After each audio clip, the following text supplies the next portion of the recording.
Did you know that Southeast Asia plays a crucial role in feeding the world with seafood?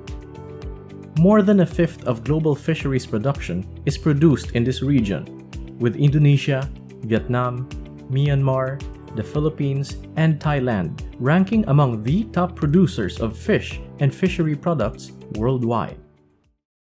But this was not always the case. Back in the 1960s, the region's fisheries sector faced serious challenges. Among them was a growing human population and a rising demand for seafood. To address such challenges, SEAFDEC, or the Southeast Asian Fisheries Development Center, was established in 1967 as an intergovernmental treaty organization. SEAFDEC was charged to develop fisheries potentials as means of improving the food situation in Southeast Asia. While SEAFDEC comprised 6 member countries upon its establishment, after more than 50 years, the members of SEAFDEC have grown to 11 countries, namely Brunei Darussalam, Cambodia, Indonesia, Japan, Lao PDR, Malaysia, Myanmar, the Philippines, Singapore, Thailand, and Vietnam. The center operates through the Secretariat located in Thailand and has 5 technical departments, namely Training Department or TD in Thailand, Marine Fisheries Research Department or MFRD in Singapore, Aquaculture Department or AQD in the Philippines, Marine Fishery Resources Development and Management Department or MFRDMD in Malaysia, and the Inland Fishery Resources Development and Management Department or IFRDMD in Indonesia. In 2017, the SEAFDEC Council adopted the Resolution on the Future of SEAFDEC, Vision, Mission, and Strategies towards 2030, which now define the programs of activities being implemented by the Center. Moreover, SEAFDEC programs of activities are consistent with the priority issues stipulated in the Resolution and Plan of Action on Sustainable Fisheries for Food Security for the ASEAN region towards 2030, which was adopted by the ASEAN SEAFDEC member countries in 2020. Throughout its journey of more than 50 years, SEAFDEC has been conducting activities under projects supported by various donors to ensure the sustainable development of fisheries and aquaculture in the region and address the prevailing and emerging issues. Granted by the government of Japan, the research and training vessels, namely MV SEAFDEC and the MV SEAFDEC II, are equipped with modern tools such as the scientific echo sounder SIMRAD EK80.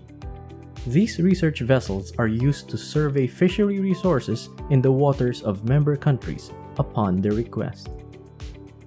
SEAFDEC also conducts stock assessments of economically important fish species, including neritic tuna, tuna-like species, and small pelagic fishes to come up with management recommendations for their sustainable use.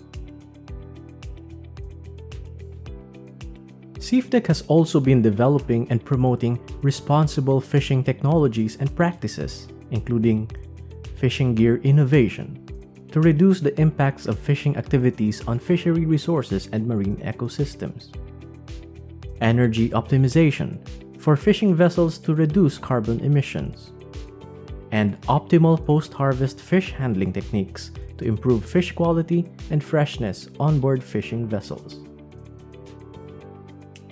SEAFDEC has also been promoting several resource conservation and enhancement approaches, including the use of fish-enhancing devices, establishment of conservation areas, including fisheries refugia, and development of management measures in consultation with stakeholders. Moreover, SEAFDEC collects data on the impacts of fishing on the environment, such as the abandoned, lost, or otherwise discarded fishing gear or ALDFG, and promotes fishing gear marking to alleviate the occurrence of ALDFG. The contribution of fishing gear to marine debris and microplastics is also being investigated to explore appropriate mitigation measures. Illegal, unreported, and unregulated fishing, or IUU fishing, is a pressing concern that undermines actions to ensure sustainable fisheries. In supporting the member countries to combat IUU fishing, SEAFDEC developed and promoted regional tools such as the Regional Fishing Vessels Record or RFVR database and the Electronic ASEAN Catch Documentation Scheme or EACDS.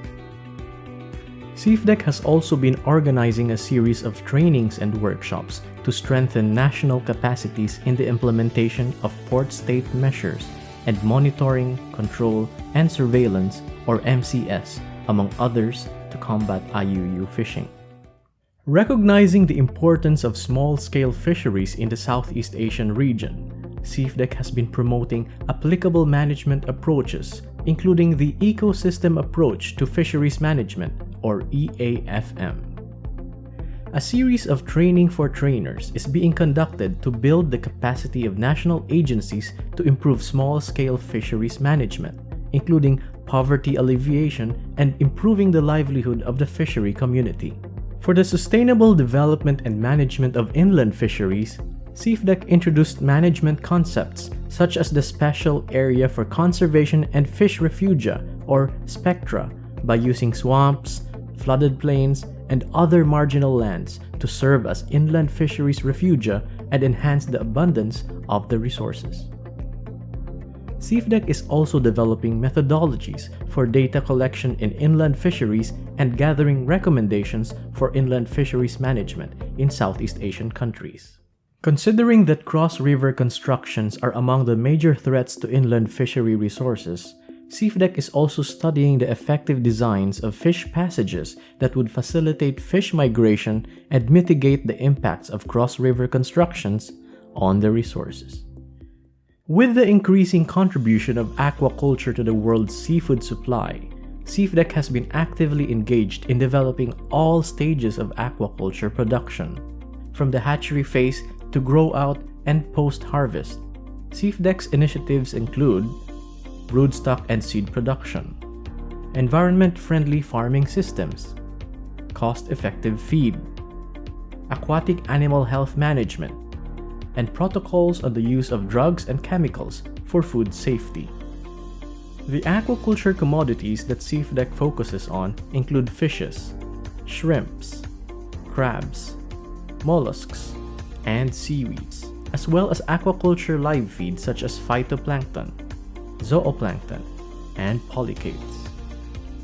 New aquaculture techniques are also being developed for potential aquatic species, such as slipper lobster, mackerel tuna, and shortfin scad. The outcomes of scientific research are verified, commercialized, and the technologies transferred to government workers and aquaculture operators through extension and training activities. SEAFDEC also promotes community-based aquaculture to enhance the contribution of aquaculture to livelihood and food security in remote rural areas of Southeast Asia. To ensure that fish and fishery products from capture fisheries and aquaculture are fully utilized while maintaining quality and safety, SEAFDEC has been promoting good practices in seafood preservation technologies and quality assurance systems. Several activities have been undertaken, such as on monitoring of chemicals, drugs, and biotoxins, cold chain management, fish processing technologies, and good manufacturing and hygiene practices for fish and fishery products. One ongoing effort of SEAFDEC is the development of common or coordinated positions among the ASEAN SEAFDEC member countries toward the proposals on the listing of commercially exploited aquatic species into the CITES appendices. The data and information on relevant species, such as sharks and rays and anguillid eels, collected through SEAFDEC programs and projects, are used to support the discussions. Moreover, cross-cutting issues such as gender in fisheries are considered and embedded in the planning and implementation of SEAFDEC activities, as well as in the operation of the organization. Through over 50 years of research, development, transfer of technologies, and capacity building for its member countries, and in close cooperation with collaborating partners, SEAFDEC has addressed challenges, promoted responsible practices, and contributed to strengthening food security. Looking ahead, SEAFDEC remains steadfast in its commitment to achieving sustainable management and development of fisheries and aquaculture to contribute to food security, poverty alleviation, and livelihood of people in the Southeast Asian region.